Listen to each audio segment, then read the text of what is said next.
지난주 이어 2장 후반절의 말씀을 나누겠습니다.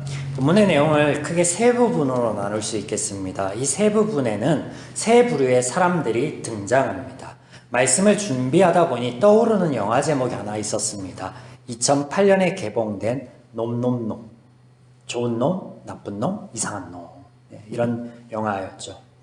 12절부터 쭉 말씀을 읽으며 내용을 파악해 나가겠는데, 먼저 12절부터 18절까지에 등장하는 부류의 사람들의 특징, 그 특징은 그들이 하나님의 역사를 경험하였다라는 겁니다. 그래서 하나님의 역사를 경험한 사람, 첫 번째 놓음입니다. 엘리사가 보고, 앞선 1절에서 11절에서는 엘리사가 엘리야와 동행하면서 요단에 이르고 또 강을 건너 어느 한 곳에서 엘리야의 승천의 사실을 다루고 있습니다. 이제 시작되는 12절에서는 이것을 엘리사가 직접 본 사실로 시작되고 있습니다.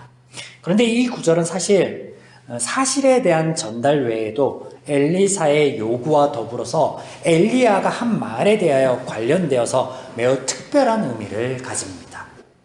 엘리사는 엘리야의 요청에 의해서 직접적으로는 하나님의 말씀에 의해서 엘리야 다음으로 선지자로 부름받았으나, 엘리사는 그간 엘리야를 따라다니면서 수정은 들었으나 하나님으로부터 오는 직접적인 어떤 계시나 말씀을 받지 않았습니다. 때문에 선지자직에 대한 또 하나님의 부르심에 대한 불안을 갖고 있다라고 하였습니다. 그래서 그가 요청한 것, 능력이 아니라 자신의 선지자로서의 위치에 대한 필요에 의한 요청이었다라는 말씀을 드렸습니다. 이에 엘리야는 만일 자신이 승천하는 것을 엘리사가 보게 되면 엘리사, 내가 한 말이 이루어질 것이다 라고 말하였죠. 이것은 엘리사가 하는 것이 아닌, 엘리야가 하는 것이 아닌 하나님의 일이다라는 거예요. 이제부터 엘리사와 관련되어 펼쳐질 이야기들은 엘리야의 이 말과 같이 어려운 일, 즉 사람으로는 되지 않을, 할 수 없는 하나님의 역사가 되겠습니다. 이를 경험한 것, 엘리사에게는 큰 은혜입니다. 하나님의 역사를 볼 수 있으며 하나님을 경험할 수 있는 것, 이게 은혜이지 않겠습니까? 이렇게 하나님의 역사 안에 부름을 받아 하나님을 경험한, 또 경험할 엘리사 외에 한 무리가 더 본문에 등장합니다. 강 맞은편에서 바라보고 있던 선지자의 제자들, 선지 생도들이 바로 그들입니다. 그들의 이야기를 하기 전에 엘리사 이야기를 조금 더 해볼 텐데요. 홀로 남겨진 엘리사가 엘리야에 대한 경의를 표시하고 옷을 찢고 이스라엘의 마병이여 이렇게 부름짓는 장면이 12절에 등장하죠. 그래서 그의 언행이 이 엘리사가 엘리야에 대한 어떤 경외심을 표현하는 내용이 되겠고, 그 후에 엘리야의 겉옷을 취합니다. 하나님께서 엘리야를 데려가시면서 마침 그 곳에 이 겉옷을 남겨두었다라는 거예요. 하나님의 역사를 잘 모르는 사람이라면 아주 절묘한 우연이라 할 것입니다. 그런데 이 또한 엘리사에 대한 배려, 하나님의 의도된 역사라는 사실을 여러분 기억해 주시기 바랍니다. 겉옷, 엘리사가 엘리야에 대한 경의를 표하며 자신의 겉옷을 찢었기에 허전하여서 마침 그곳에 떨어져 있던 엘리야의 옷을 취한 것이 아닙니다. 이 겉옷은 헐렁한 소매, 없는 외투 또는 어깨를 감싸는 망토의 형태로 되어 있는데, 이 옷을 가리키는 아람어가 아비아입니다. 뜻은 뭐냐면 장엄하다, 영광스럽다라는 의미를 갖습니다. 겉옷 자체가 영광을 의미하고 어떤 직분을 상징하는 어떤 그런 역할을 하죠. 그래서 선지자의 겉옷은 그의 권위와 위엄의 상징물이라 여겨집니다. 엘리야가 처음 엘리사를 부를 때 장면을 한번 떠올려 보십시오. 그의 앞에 겉옷을 던져 놓던 장면이 기억나실 것입니다. 이것이 당시의 관례였습니다. 그러나 하나님으로부터 나온 말씀은 아니죠. 하나님 말씀으로부터 나온 건 아니에요. 하나님께서는 엘리야에게 어떻게 엘리사를 세우라 그럽니까? 기름 부어 세우라고 했습니다. 겉옷을 던져 세우라고 하지 않았어요. 의미심장한 대목입니다. 아무튼 엘리야도 엘리사도 이 겉옷에 대하여 그와 같은 생각을 가지고 있었다라는 거죠. 하나님께서는 누구이든 또 어떤 거이든 충분히 다른 어떤 것으로도 다른 어떤 사람으로도 역사하시고 당신을 볼 수 있으나 엘리야나 엘리사가 그렇게 그 당시 사람들이 생각하고 또 의지하던 그것을 어떻게 선용하시는 거예요. 그래서 남겨두는 거예요. 엘리야를 데려가면서 딱 하나 남겨뒀는데 그 겉옷이 남겨져 있는 거예요. 이해가 되시죠? 하나님의 역사, 하나님의 은혜의 역사. 간단합니다. 네, 간단해요. 그리고 더불어서 자신의 위치에 대한 불안감이 있잖아요. 그런데 엘리야의 어떤 그 선지자의 상징인 겉옷을 취하고 그것을 입고 있다. 그러면 사람들이 어떻게 보는 거예요? 아, 엘리야 다음 선지자로 엘리사가 선택되었구나라고 여겨지는 거예요. 그래서 그의 불안감도 해소하고 사람들의 그런 인식이나 엘리야나 엘리사의 그런 인식을 하나님이 선용하시는 거예요. 하나님이 세우시고 부르셨다라는. 자, 이제 엘리사는 그것을 취하여 그의 스승 엘리야와 같은 행동을 합니다. 겉옷을 가지고 물을 치며 이르되 엘리야의 하나님 여호와는 어디 계시니까 하고 그도 물을 치매 물이 이리저리 갈라져 엘리사가 건너니라.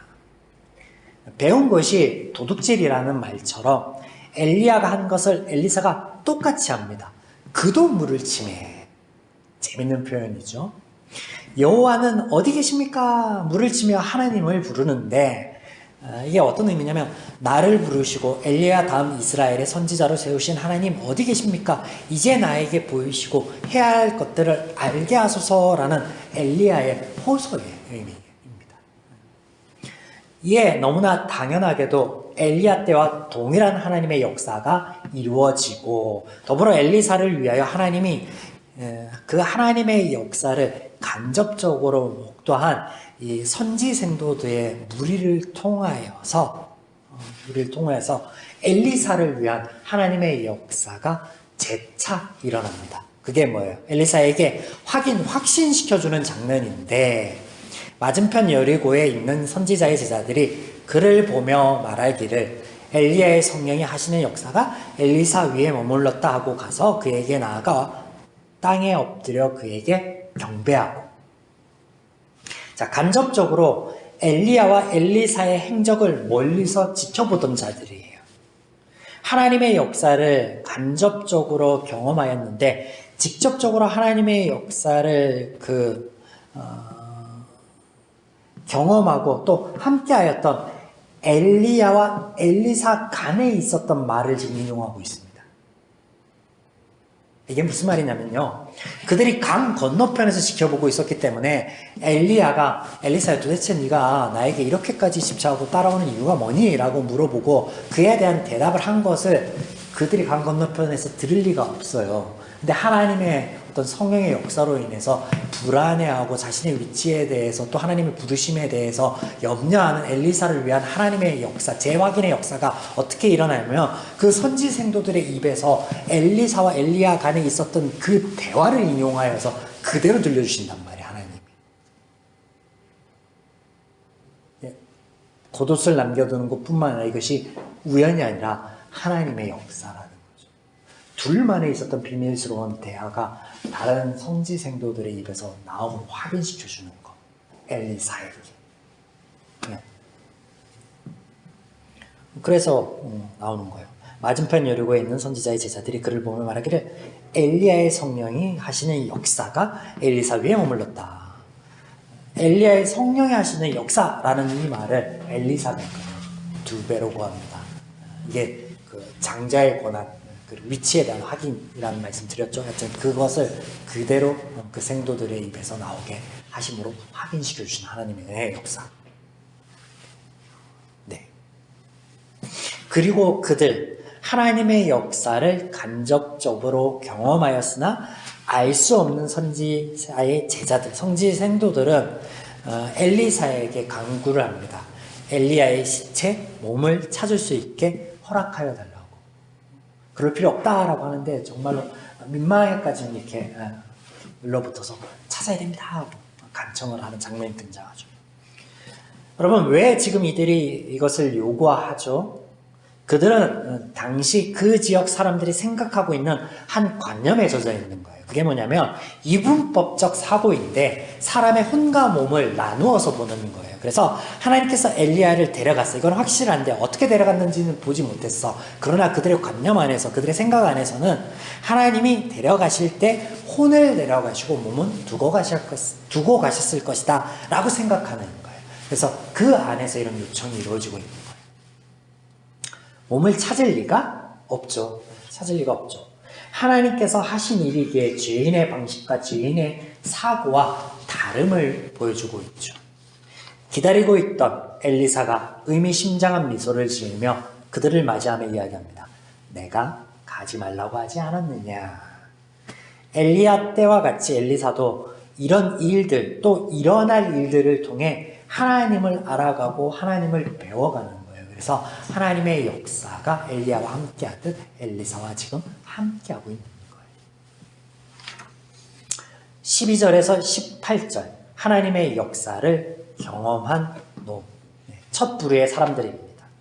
이어지는 19절에서 22절에는 하나님의 은혜를 구하는 사람들 두 번째로 등장합니다. 그 성읍 사람들이 엘리사에게 말하되 우리 주인께서 보시는 바와 같이 이 성읍의 위치는 좋으나 물이 나쁨으로 토산이 익지 못하고 떨어지나이다. 엘리사가 여리고 성에 머물던 중에 그 성읍 사람들이 그에게 나와 도움을 요청합니다. 지금 여리고성 사람들은 소문을 들어 엘리사의 위치에 대해서 알고 있습니다. 그가 엘리야 다음 여호와의 선지자가 되었음을 때문에 그에게 나온다라고 하는 것은 하나님께 간접적으로 도움을 요청하고 있는 거예요. 내용을 보시면 물이 나쁨으로 토산이 익지 못하고 떨어진다라고 합니다. 여리고는 향기로운 곳이라는 문자적인 의미를 지니는 지역으로서 종려의 성읍, 종려나무의 성으로 불려질 정도로 환경이 아주 쾌적하고 풍요로운 곳입니다.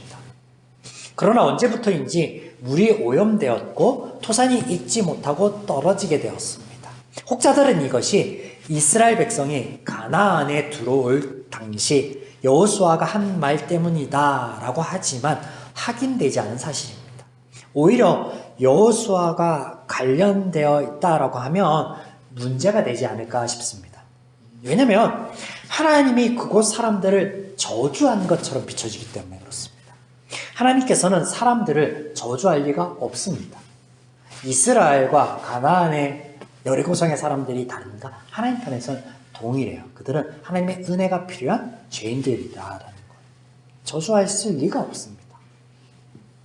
말이 길어졌는데 이것은 그냥 불우한 자연 현상, 자연 어떤 재해 같은 거예요. 그렇게 받아들이면 되겠습니다.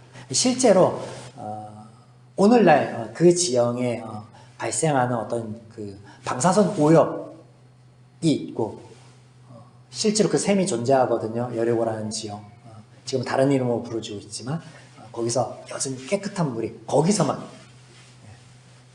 샘솟아 난다라는 거. 우리가 이것보다도 더 주목해서 볼 대목이 어떤 대목이냐면 익지 못하고 떨어지나이다라는 이 말이에요. 이 말은 단순히 토지 소산에 국한된 말이 아니기 때문에 그렇습니다. 원어적인 표현에 의하면 사람이나 동물의 유산과도 관련이 있습니다. 이것을 표현하는 의미이기도 합니다. 원어적으로. 근데 우리말 번역에서는 토지 소산 이렇게 나오고 있죠. 이게 무슨 말이냐면 물이 오염되어서 관련된 현상이요. 토지 소산, 그러니까 식물의 생명력뿐만 아니라 그 물을 먹고 마시며 지내야 될 사람들하고 동물들에게도 직접적인 영향이 가는데 그것이 열매 맺지 못함. 그러니까 사람들이나 동물의 열매 맺지 못하면 뭐예요? 유산으로 이어진다는 거예요. 그래서 토지소산과 사람과 동물의 유산, 이 현상이 지속적으로 그 지역에 발생하였다는 사실을 지금 기록하고 있습니다. 이에 하나님께서 그 물을 치유하여 주신다라는 것에 대한 엘리사의 표현이 다시는 죽음이나 열매 맺지 못함이 없을 것이다 입니다. 앞에서 토지토산 해서 식물에 관한 얘기처럼 되었는데 뒤에 엘리사의 표현은 뭐예요? 죽음이나 열매 맺지 못함. 같이 얘기하잖아요. 네, 이게 없을 것이다. 치유됐다라고 얘기합니다. 또 이때 여호와의 말씀이 이 물을 고쳤으니 라고 엘리사가 말하고 있습니다. 이는 하나님의 역사를 강조하는 대목으로 실제 원어상 이 부분이 강조용어로 다른 어떤 그 엘리야의 말보다 두각되고 있습니다. 여하튼 당시 사람들은 소금을 음식물의 양념뿐 아니라 재물을 정결케 하는 재료 혹은 신생아 출생 시에 소독제로 사용하고 있었습니다. 여러분, 하나님의 역사와 이 역사를 경험하게 되는 엘리사 그리고 그의 고백이 연관지어서 떠오르십니까? 아마 엘리사는 아직 하나님에 대하여 잘 모르는 상태였을 겁니다. 그렇죠. 하나님과 계속 동행하였던 엘리야도 뭐 그랬는데 엘리사라고 별반 다를 게 있겠습니까? 그런데 그런 상황 가운데 일련의 사람들이 자신에게 나오며 도움을 요청합니다. 자신을 여호와의 선지자로 인정해 주는 것은 기분 좋은 일이나 이 엘리사의 입장에서 그의 상황을 살펴볼 때 그런데 엘리사가 할 수 있는 일이 무엇이 있겠습니까? 여호와의 선지자야, 맞아. 근데 엘리사가 할 수 있는 게 뭐가 있겠어요? 당시 통용되던 소금을 가져오라 라는 거 외에는 또 지혜롭게 처한 거예요. 소금을 좀 가져와 보겠니? 라고 한 것도 할 수 있는 건 없는데 좀 가져와 봐. 당시에 그게 치료제, 소독제로서 통용되고 있었으니까. 그런데 그게 문제가 아니라 하나님께서는 그런 엘리사와 소금을 선용하여서 생명을 살리는 역사를 하셨다라는 거예요. 그래서 이것을 무엇보다도 잘 아는 엘리사가 고백하길 하나님이 치유하셨다. 하나님께서 이 인물을 치유하셨다라고 말씀하셨다. 그의 행위, 소금 이런 게 아니라 하나님의 말씀이 그렇게 하였다라고 강조하고 있는 거예요. 고쳤으니 본문에 등장하는 이 단어는 치유하다라는 뜻의 단어로 창세기에 나오는 그랄 왕 아비멜렉의 여자들의 생식력이 회복된 것을 묘사할 때 사용된 단어랑 같은 단어이기도 합니다. 다 연관되어서 지금 이 단어나 문맥들이 이어지고 있다는 거예요. 네, 하나님께서 사람뿐 아니라 가축과 토지 소산에까지도 생명을 회복케 하여 주셨다라는 거예요. 물을 고쳐주심으로. 이 연장선에서 여리고 사람들 또한 하나님의 은혜를 입은 사람들인데 그들이 신실한 사람이거나 하나님을 쭉 섬기고 의지하던 사람들이 아니에요. 우상 숭배하는 사람들인데 도움이 절실할 때 얻어 걸린 거예요. 무슨 말인지 알겠죠? 근데 처음부터 하나님께 이 문제를 가지고 나와야지 하고 작정한 사람들이 아니라고요. 마침 그때 여호와의 선지자로 엘리사라는 사람이 지목되었고 엘리야 다음으로 우리 성읍에 거주하고 있다라는데 그에게 가서 한번 도움을 요청해보자. 그 이전에도 했겠죠. 바알도 찾고 누구도 찾고 했겠죠. 나아갑니다. 네, 그때 하나님의 은혜가 임하는 거예요. 하나님을 찾는 자들에게. 그래서 19절에서 22절 하나님의 은혜를 구하는 노입니다. 두 번째 부류의 사람들이었습니다. 자, 마지막 23절에서 25절 하나님과 하나님의 역사를 조롱하는 노입니다. 마지막 세 번째 부류의 사람들입니다. 엘리사가 여리고를 떠나 베델로 올라가는 도중에 한 길에서 한 무리의 사람들을 만나는데 그들이 나와서 그를 조롱합니다. 본문에 아이들이라고 표현되어 있는데 번역되어 있는데 이 해당되는 단어는 상당히 광범위한 연령대를 가리키는 단어입니다. 아직 태어나지 않은 아이에서 갓 태어난 아이, 젖을 떼지 못한 아이에서 갓 젖을 뗀 아이, 또 17살의 소년과 더불어서 30살에 이르는 청년에까지 매우 광범위한 대상을 지칭하는 단어입니다. 아이들이라고 번역된 단어가요. 본문에서는 이들의 연령대를 구체적으로 규정하고 있지는 않습니다. 그러나 이들이 엘리사를 조롱할 정도의 행동을 하고 엘리사에 대한 거부와 조롱이 매우 노골적이라는 점을 감안하여 볼 때 이들은 청소년기를 넘어선 청년으로 보여진다는 거예요. 30세 청년이었다라는 거예요. 한마디로. 또 이스라엘 백성들은 소년기부터 가정에서 율법을 배워야만 했습니다. 물론 이것이 하나님께서 그들에게 주신 말씀 가운데 있으나 지켜지지 않았겠죠. 그들이 우상숭배에 깊이 빠져 있으니까. 하나님의 말씀을, 율법을 중요하게 여기는 사회 환경 속에서 만약에 그들이 자랐다라고 한다면 하나님의 말씀을 가르치고 대언하는 선지자를 어떻게? 존중하였겠죠. 조롱하지 않았겠죠. 그렇지 못한 환경이었다라는 거예요. 이 또한 이스라엘이 지금 얼마나 우상숭배에 깊이 빠져 있는지를 보여주는 대목이기도 합니다. 이들이 지금 있는 곳이 어디입니까? 베델이에요. 베델. 물론 이곳에 선지자 학교가 있었지만 베델은 여로보암 북이스라엘 초대 왕 이래 우상숭배의 중심지였습니다. 계속해서 중심지였어요. 본문의 젊은 아이들이라고 번역된 부분에서 젊은이라는 수식어는 원어적으로 젊다, 어리다라는 의미를 지니고 있지만 이 단어의 어원을 찾아보면 미혹되다, 더럽히다라는 의미를 갖습니다. 때문에 지금 엘리사 앞에 나온 일련의 무리들은 우상 숭배에 우상에 미혹되어 푹 빠져있는 자들이 되겠습니다. 그들이 먼저는 엘리사를 조롱합니다. 대머리여 대머리여.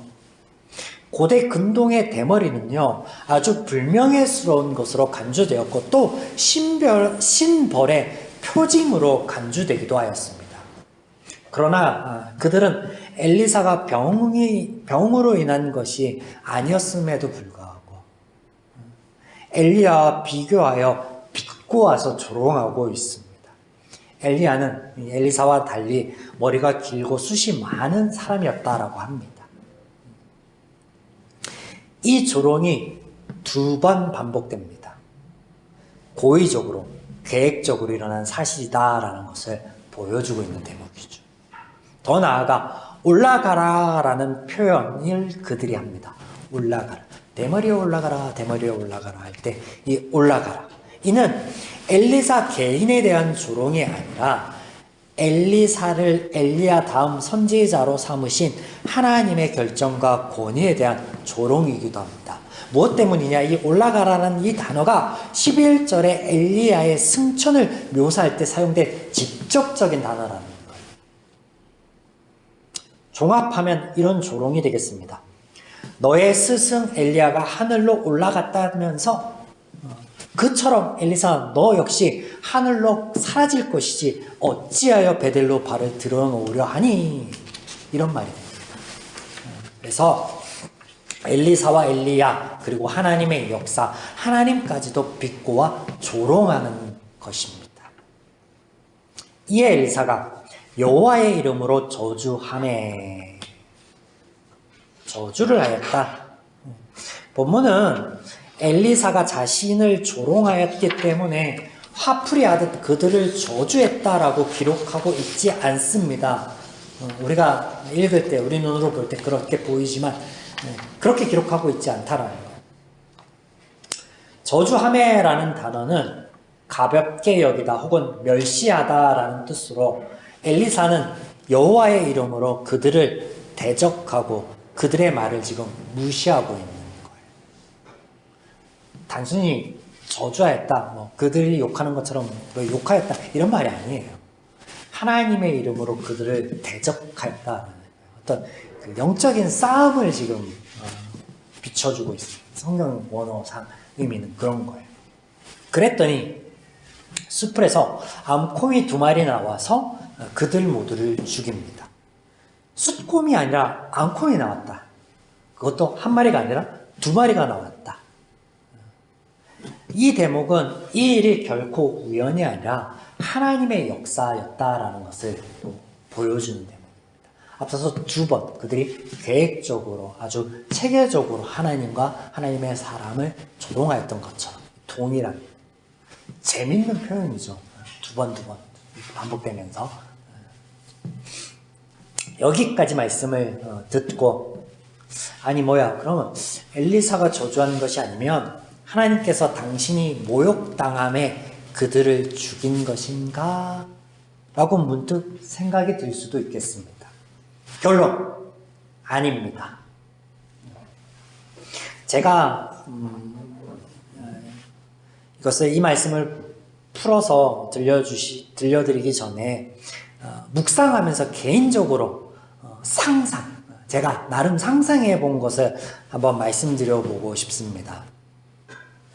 하나님의 형상으로 지음받고 창조주로부터 모든 창조 세계를 받으며 축복과 경배를 받은 인간이 창조주를 무시하고 조롱하는 것이 가당한 일입니까?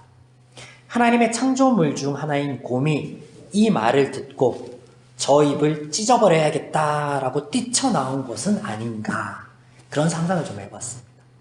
그래서 우리말에 금수만도 못한 놈이라는 말이 있지는 않는가라고. 자, 이제 하나님께서 본문을 통해 보여주시는 찐 의미를 살펴보겠습니다. 본문은 1장의 말씀과 대조를 이루고 있습니다. 1장 말씀과 대조를 이루고 있다고요. 이스라엘 왕은 바알 세봅을 의지할 때 여리고의 한 무리, 즉 백성들은 하나님께 은혜를 구합니다. 얻어 걸린 것든 뭐든 이게 대조가 이루어지고 있다는 거예요. 하나님의 역사와 말씀이 이어지는 가운데 이스라엘 왕 아하시아는 다시금 하나님을 무시한 채 엘리야를 해하기 위하여 2무리의 군대를 보냅니다. 보낸 것은 3무리이지만 직접적인 대치를 한 것은 2무리입니다. 그래서 그 2무리 2번이나 조롱을 퍼붓죠. 그래서 이 2무리와 지금 대치되는 게 뭐예요? 엘리사 앞에 나와 2번의 조롱을 하는 것, 그리고 2번의 성령의 역사. 그 대치상에서 영적 싸움에서 하나님의 승리를 보여주는 대목과 곰 2마리, 곰 2마리가 나와서 그들을 죽이도록 하나님의 승리의 역사를 보여주시는 대목이 대조를 이루고 있다고요. 성경 구조가. 자, 이 닮아있는 2 사건을 통해서 하나님께서는 그러면 무엇을 보이고자 하는가? 바로 이스라엘에 빠져있는 우상 숭배인데 왕으로부터 백성에 이르기까지 해당되는 2번의 사건을 반복적으로 소개하므로 우상 숭배의 무용함, 얼마나 어리석고 얼마나 무익한가를 보여주고 있습니다.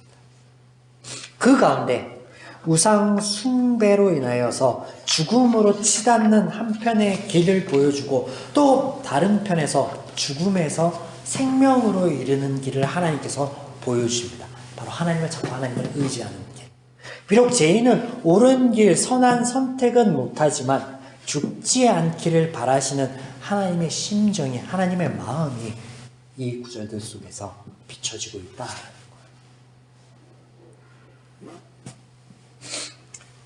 사랑하는 여러분, 오늘 나는 어떤 부류의 사람입니까?